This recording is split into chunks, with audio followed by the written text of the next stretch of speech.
히브리서 강의 26번째입니다. 말씀의 본문은 히브리서 11장 1절에서 7절, 설교의 제목은 믿음의 증인들 두 번째입니다. 우리가 지난주에 믿음이 무엇인가를 정의를 하였어요. 11장 1절에서 2절, 믿음은 바라는 것들의 실상이요 보지 못하는 것들의 증거니 선진들이 이로써 증거를 얻었느니라. 그래서 믿음은 무엇인가? 첫 번째, 바라는 것들의 실상이다. 또 히브리서 저자에 의하면 하나님의 맹세한 것이다. 그렇게 경험. 두 번째, 믿음은 무엇이냐? 보지 못하는 것들의 증거다. 하나님의 약속. 언젠가는 이루어질 건데 현재적으로 보이지 않는다. 그러나 반드시 하나님이 약속하신 거니까 그것은 반드시 이루어질 거예요. 그런 측면에서 하나님의 약속하신 보이지 않는 것들의 그 내용들이 증거로 제시가 될 것이라는 거죠. 자, 세 번째, 믿음은 무엇이냐?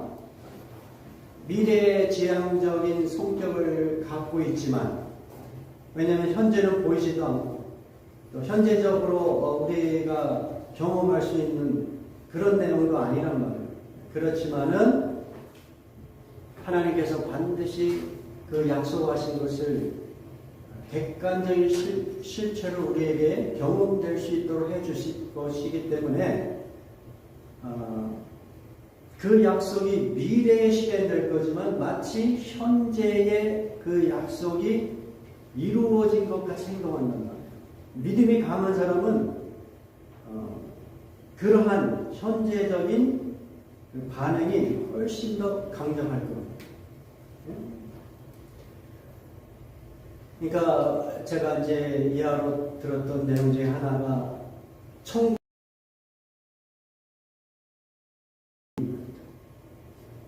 천국이 어떻게 임하였나? 우리의 모습, 내가 살아가는 그 세상은 여전히 악하고 병들고 배고프고 정말 어떤 때는 살고 싶지 않은 그런 상황인데 무슨 천국이 예수님 믿었다고 임했어? 이렇게 생각할 수 있다.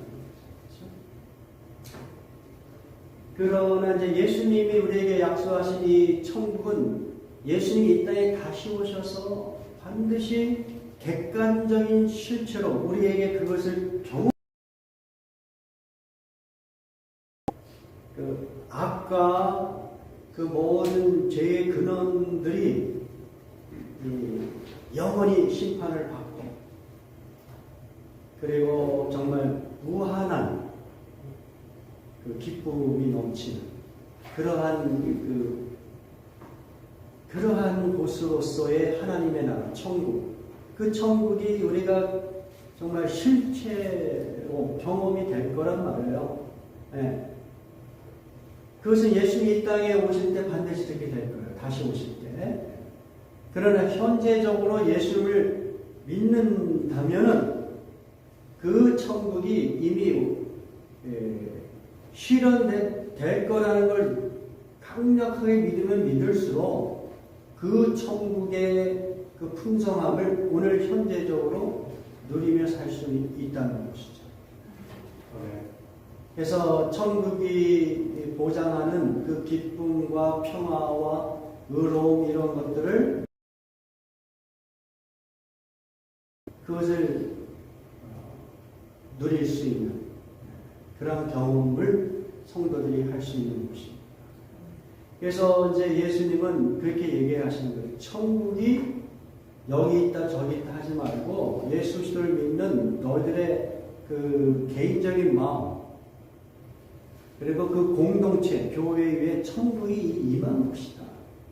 미래에 성취될 것이지만 그렇게 생각하지 말고 이미 임한 것이야.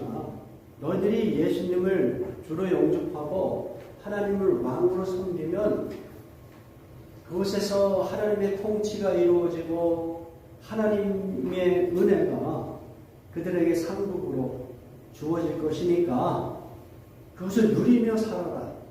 그 이야기를 하고 있는 것이죠.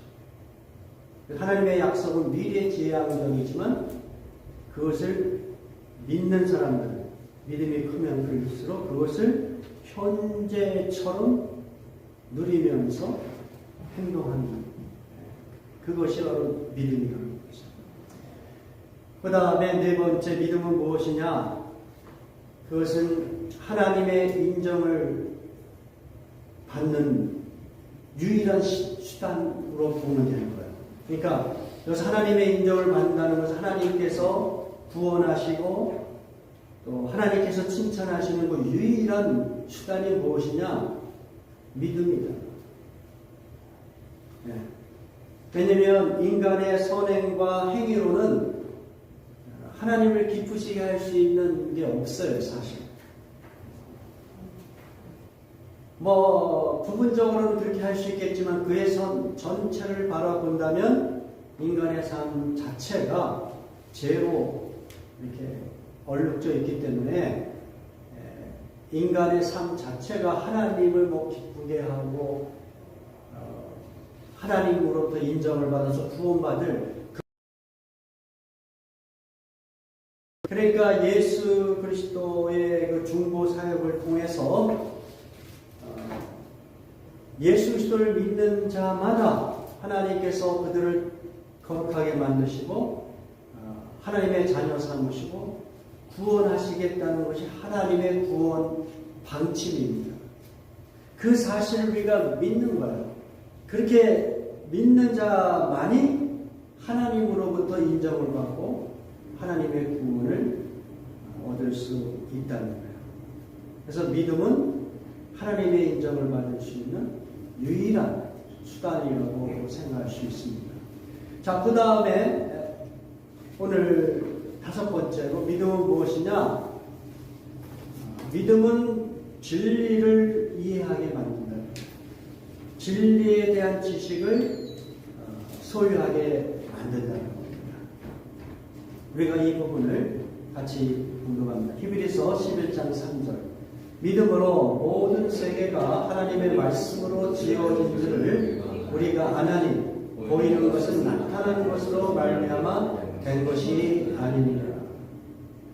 자, 지금 이 11장 3절은 어떤 내용을 다루고 있냐면 하나님께서 온 세상을 창조하신 내용을 어떤 방식으로 이해할 수 있느냐? 그것은 믿음으로만 이해할 수 있다. 이렇게 이야기를 하고 있습니다. 예? 모든 세계가 하나님의 말씀으로 창조되었다는 것. 예. 그것을 여러분이 어떻게 이해하고 알겠어요? 예? 과학이 이렇게 발달한 요즘에도 이 우주의 기원에 대한 딱 한 가지 지식이 없잖아요. 그렇죠? 그러니까 우주 기원에 관한 여러 가지 띠아리들만 존재하는 것이죠. 그렇지 않겠어요? 인간 어떤 유한한 그 지식과 그 능력으로 어떻게 이 거대한 우주를 이해할 수 있겠습니까? 정말 아주 일부분의 내용만 가지고 과학적으로 설명을 하는 것이죠. 우리가 흔히 아는 진화론, 빅뱅 이런 것들은 하나의 티어리이지 그것이 어떤 truth는 아니란 말이에요. 그냥 우리의 어떤 이성을 설득시킬 수 있는 라지컬한 티어리일 뿐이지 그것이 그렇다고 해서 truth는 아니라고. 그렇죠? 자, 그렇다면 크리스찬들은 이 우주 기원설에 대하여 어떤 입장을 취하냐면 크리스찬들은 하나님께서 말씀으로 세상을 창조하셨다. 이렇게 우리는 지식으로 알고 있고 그것을 이해하고 있다는 것이죠. 그것이 가능한 것은 우리에게 무엇이 있기 때문에? 믿음이 있기 때문에. 다시 이야기하면 하나님께서 인간에게 주신 이 하나님의 그 사랑의 편지라고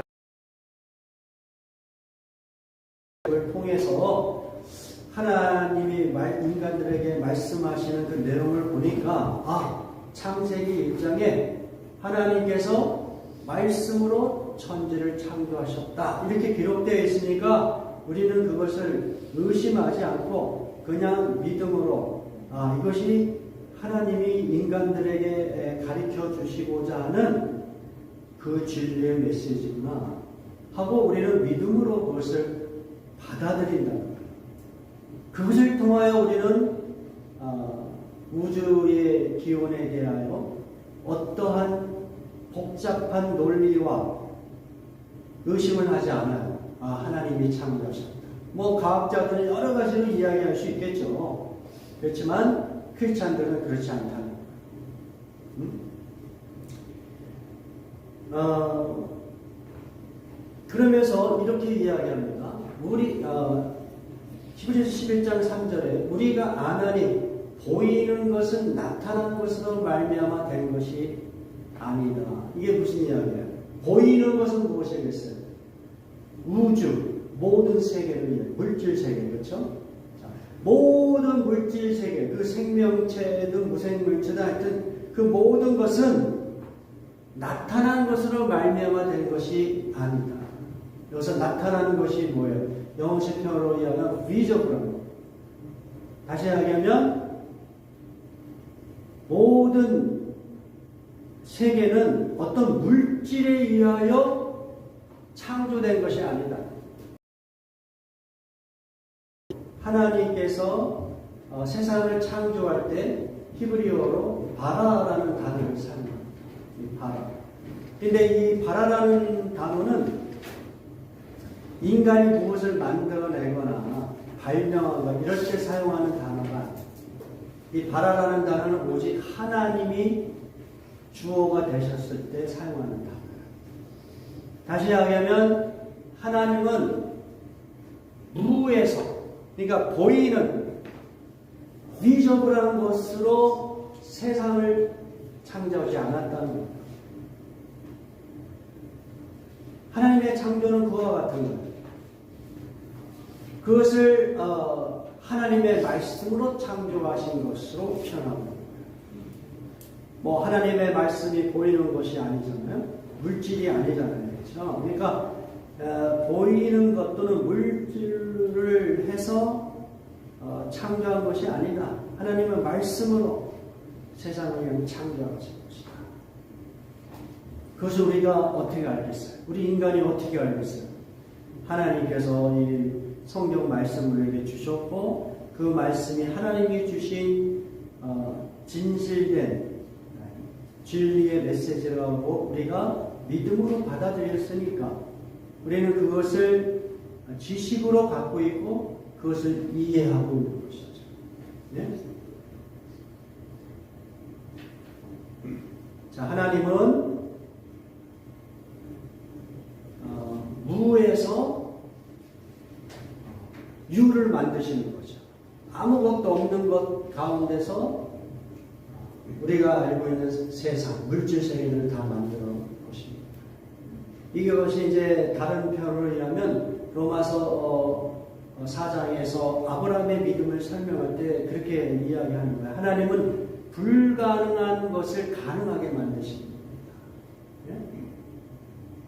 그래야지 하나님이시잖아요. 그렇죠?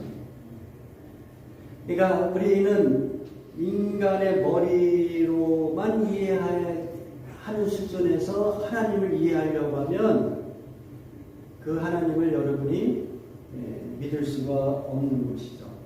하나님은 우리의 인간의 머리와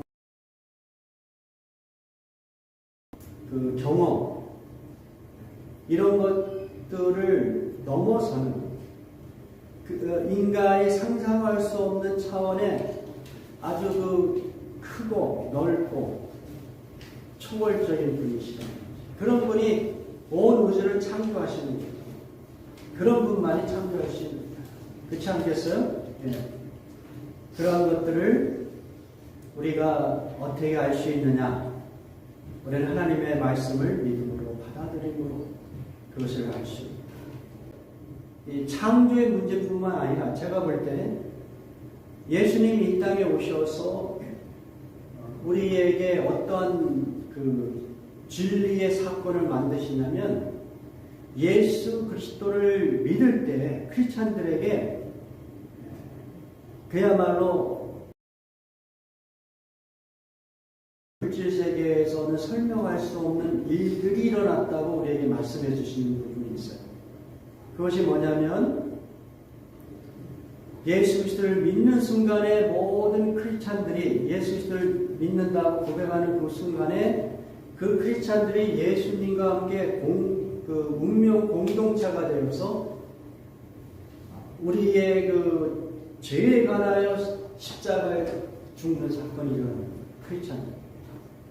그리고 예수님과 함께 장사 지내고 또 예수님이 부활하셨듯이 성도들도 같이 부활하여 모든 성도들에게 부활 생명이 탄생합니다. 이거 보이지 않잖아요. 물질 세계에서 이루어질 수 어떤 설명할 수 있는 내용이 아니거든요. 마치 하나님께서 말씀으로 무에서 유를 창조했듯이 예수 그리스도를 믿는 자들에게도 그런 일들이 일어나는 거예요. 크리스찬들은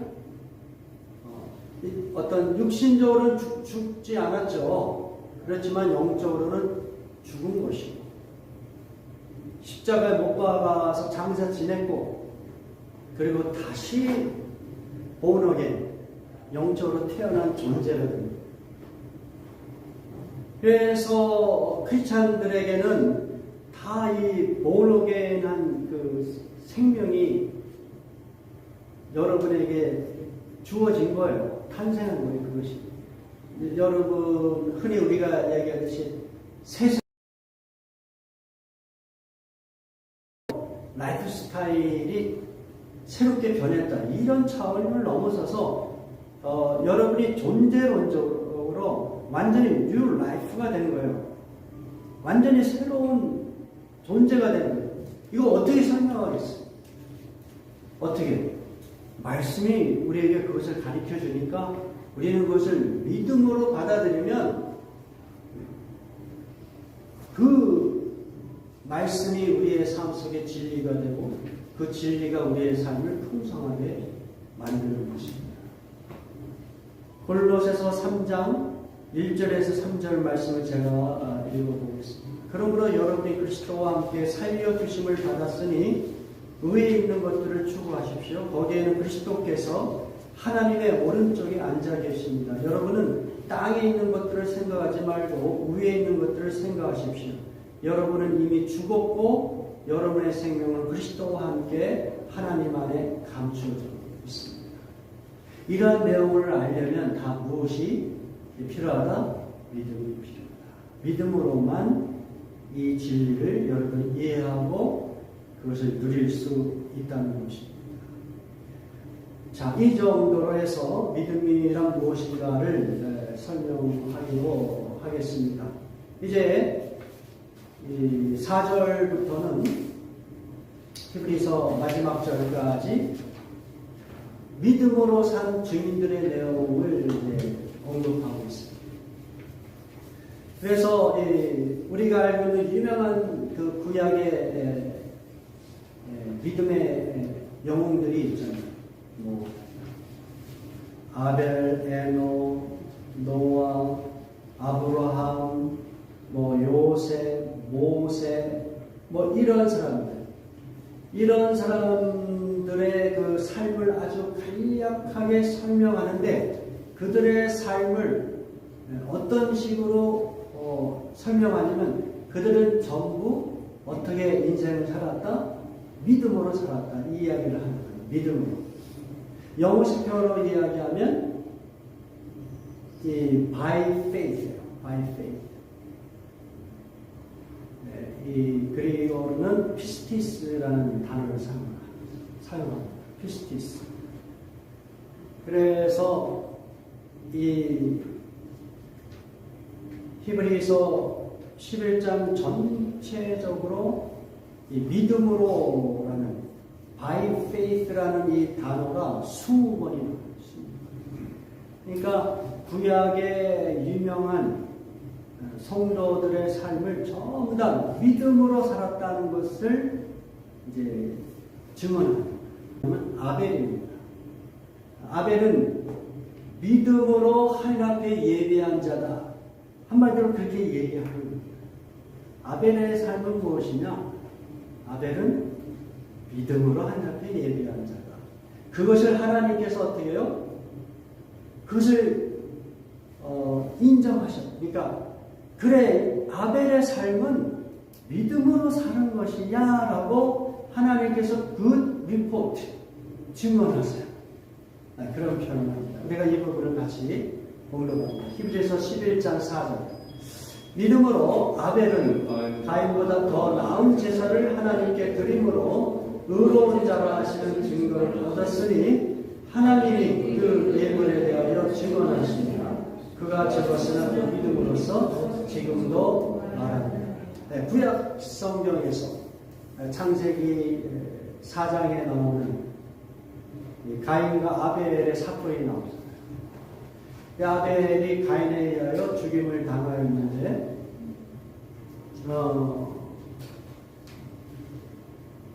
그 창세기 4장에서는 아벨의 삶을 구체적으로 어떻게 평가한 내용이 나오지 않습니다. 그리고 아벨의 제물은 연락하였으나 가인의 제물은 거절하였지만 그 이유에 대해서도 구체적인 언급이 없어요. 근데 그 부분을 이제 히브리서 기자는 이렇게 평가를 하는 거예요. 야, 가인보다 더 나은 제사를 드린 것은 다른 게 아니야. 아벨은 무엇으로 제사를 드렸다? 믿음으로 드렸다.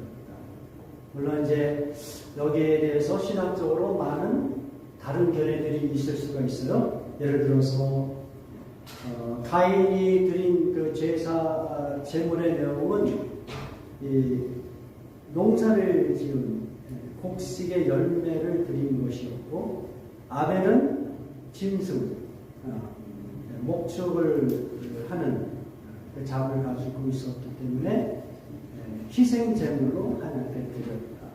그래서 하나님이 희생 제물을 더 좋아하신다. 뭐 이런 식의 신학적인 견해들이 있습니다. 그런데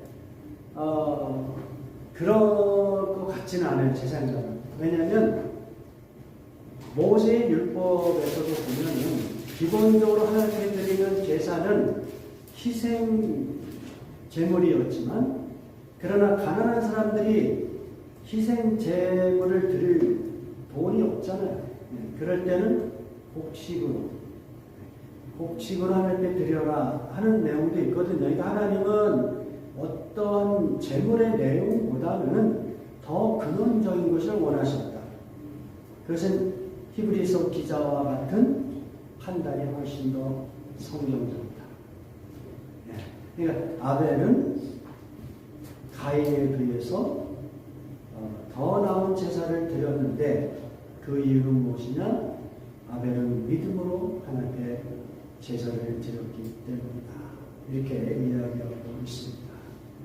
오늘날 우리 성도들이 하나님 앞에 예배하는 자세가 어떠해야 되는지를 우리가 생각할 수가 있죠. 하나님을 어떤 방식으로 예배할 것이냐. 여러 가지 형식을 생각하고 그 안에 채워야 될 여러 가지 재물이나 이런 것들, 그런 것들을 무시할 수 없지만 그러한 것보다 더 본질적인 것을 우리가 추구해야 되는데 그것이 뭡니까? 믿음으로 하나님 앞에 예배하도록 우리 자신을 정직하게 하나님 앞에 드리는 믿음으로. 이 믿음이라는 게 뭐겠어요? 하나님을 신뢰하는 거 아니겠어요? 하나님이 예배하는 바로 이곳에 계신다라는 어떤 그 신뢰.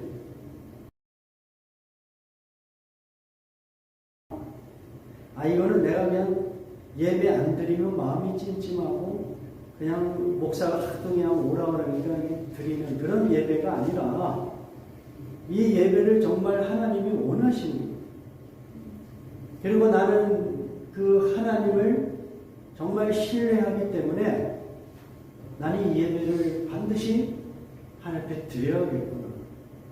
이것이 뭐예요? 이게 믿음이 아니겠어요?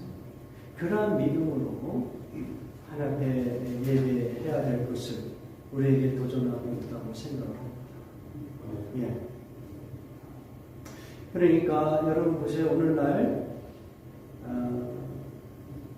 대형 교회에서 아주 화려하고 멋지고 풍성하고 수많은 사람들이 모이는 그러한 예배를 드리잖아요. 그러한 예배도 하나님이 기뻐 받으시리라고 저는 생각합니다. 그러나 동시에 우리 교회 같이 정말 여러 가지로 좀 부족하고 사람도 많지 않고 이런 예배도 하나님이 기뻐 받으신다. 그러니까 차별을 두지 않는 거야. 하나님. 중요한 것은 뭐냐? 대형교회에서 드리는 예배자들이나 이렇게 좀 어떤 면에서 여러 가지 부족한 환경 속에서 어렵게 예배하는 우리들이나 똑같이 하나님께서 우리에게 요구하시는 게 무엇이겠어요? 믿음으로 하나님께 예배하는 것을 우리 하나님께서 받으신다는 것이죠. 두 번째 믿음의 증인은 누구냐면 에녹입니다. 히브리서 11장 5절 같이 읽습니다. 믿음으로 에녹은 죽음을 보지 않고 옮겨졌으니 하나님이 그를 옮기심으로 다시 보이지 아니하였느니라. 그는 옮겨지기 전에 하나님을 기쁘시게 하는 자라는 증거를 받았느니라. 여러분이 알고 있는 창세기 5장에서 정말 짧게 언급되어 있는 에녹을 평가하고 있어요. 창세기 5장 24절에 이와 같이 되어 있어요. 에녹이 하나님과 동행하더니 하나님이 그를 데려가심으로 세상에 있지 않으였다. 그러니까 하나님이 에녹과 동행하였기 때문에 하나님께서 그를 어디론가 데려가셨어요. 창세기 5장 24절에서는 그렇게밖에 우리가 상상할 수 없어요. 그렇죠? 그런데 히브리서 기자는 이 부분을 어떻게 해석했냐면 하나님과 동행하였더니 죽음을 맛보지 않고 천국으로 들어간 것으로 이렇게 해석을 하고 있죠. 에녹은 죽음을 보지 않았다. 모든 생명체는 전부 다 어떻게 해요? 죽음을 경험할 수밖에 없는데 특별히 에녹은 또 다른 곳에서는 그 엘리야 같은 선지자들 이런 사람들은 죽음을 맛보지 않고 하나님 나라에 들어간 것으로 이렇게 표현하고 있습니다. 하나님과 동행하는 것은 하나님을 기쁘시게 하는 것이다. 그리고 바로 하나님과 동행하고 하나님을 기쁘시게 하는 것은 기본적으로 무엇이 전제가 되어 있어요? 믿음이 전제가 되어 있어요. 하나님을 신뢰하기 때문에 동행하기를 좋아했겠죠. 그렇죠? 네, 오늘 우리도 마찬가지죠. 우리가 하루하루를 살아갈 때에 하나님을 신뢰하고 하나님을 기뻐하면 우리는 끊임없이 하나님과 동행하기를 원할 거예요. 근데 이제 그 하나님을 신뢰하지 못하면 하나님에 대하여 우리가 어때요? 관심이 없는 거예요. 그러나 하나님을 트러스트하면 나의 삶의 모든 그 영역 속에서 하나님과 동행하기를 원하는 것이죠. 자, 여기까지 하기로 하고 이제 마무리를 제가 짓겠는데요. 마무리는 이와 같습니다. 여러분, 아벨도 하나님을 믿음으로 예배하는 성공적인 삶을 살았어요. 그렇죠? 에녹도 마찬가지예요. 믿음으로 하나님과 동행하며 살았어요. 그런데 마지막이 어때요? 마지막이 달라요. 아벨은 어때요? 무참합니다. 그것도 형제에게 살해를 당했어요. 그러나 에녹은 어때요? 죽음을 맛보지 않고 천국에 들어갈 정도로 그 마지막이 너무 훌륭합니다. 그렇죠? 저는 요 두 사람의 그 마지막을 우리가 좀 생각해 봐야 된다고 생각합니다.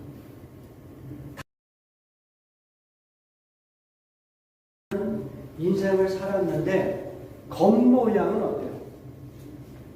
겉모양은 다른 방식으로 죽음을 맞이할 수 있다. 어떤 사람은 아벨과 같이 억울한 죽음으로 죽을 수도 있고, 그게 세상살이 같아요. 우리가 알고 있는 정말 선하고 착한 사람들이 세상에서 너무 고생하고 마지막 순간까지도 고통받는 그런 거 우리가 보잖아요. 그게 세상이에요. 그 세상 속에서 하나님의 백성들도 역시 그런 고통을 받을 수도 있다. 그것을 우리가 부인할 수 없다는 것이죠. 그런 반면에 또한 우리는 에녹과 같이 멋진 모습으로 세상을 마무리할 수도 있다는 것입니다. 그러나 그것은 중요하지 않다. 사실은 사람들의 그 평가가 어떻든 간에 아벨과 같이 죽던 에녹과 같이 죽던 그것은 중요한 것이 아니에요. 중요한 것은 하나님께서 그들의 삶을 인정하셨다는 거예요. 이들이 나를 정말로 신뢰하고 믿음으로 인생을 살았구나.